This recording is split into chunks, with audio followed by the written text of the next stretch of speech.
Hello, welcome to Geek Philosophy. So, today is our special Father's Day review. So I want to give a special shout out to all the fathers out there. Happy Father's Day. And if you're a father like me that has a small child, you were probably dragged to go see The Incredibles 2. Or you dragged your child to see Incredibles 2 as I did. We're going to do a quick review on it. No spoilers again. Our channel would like to stay spoilers free. But have to say Incredibles 2 did just as well as Incredible 1 did. 14 years later, right? So it's taken this film 14 years to be really made. The first one I feel like was a big success because it was the Fantastic Four done right. It had the superhero element, it had the family element, drama, comedy, you name it. And 14 years later, some people would think, oh, this sequel might not be as good, but I'm here to say it was still enjoyable. 14 years later, I was able to take my daughter. She enjoyed herself. I enjoyed myself. Most of the adults and the kids in the theater enjoyed themselves. It was a fun movie. And we get to see almost the whole cast brought back. We have Craig Nelson back as Mr. Incredible, Holly Hunter back as Elasta-girl, Sarah Powell, who's back as Violet, Samuel Jackson back as Frozone. The only person that was missing was the original Dash, because 14 years later he does not sound like a little boy anymore. So they brought on Huck Milder, and I'm sorry if I pronounced your name wrong, but everyone did great. It picks up right where the last one began, facing off with the Underminer. And then we kind of see that action sequence go through, and then we see the ramifications.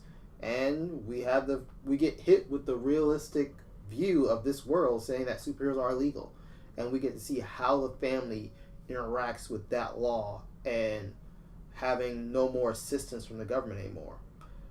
And it's also a great character development for Elasta-girl, who was kind of, in the first movie, was a more support character.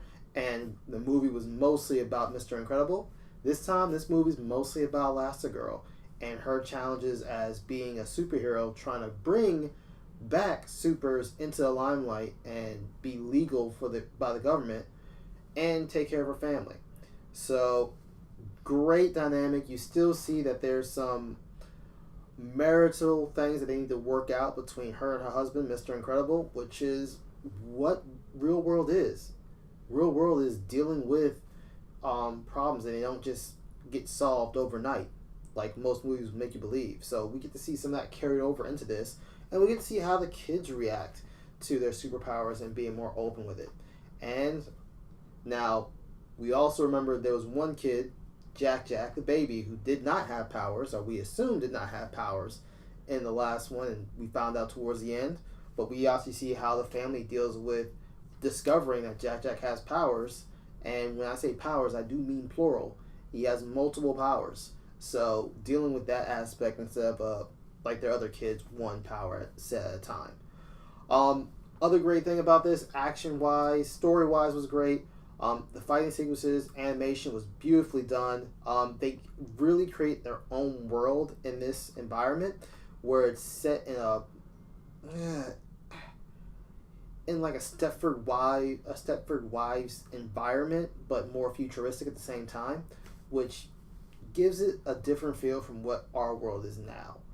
And then you also have this villain who is now Screen Slaver, posed to make heroes and supers look bad.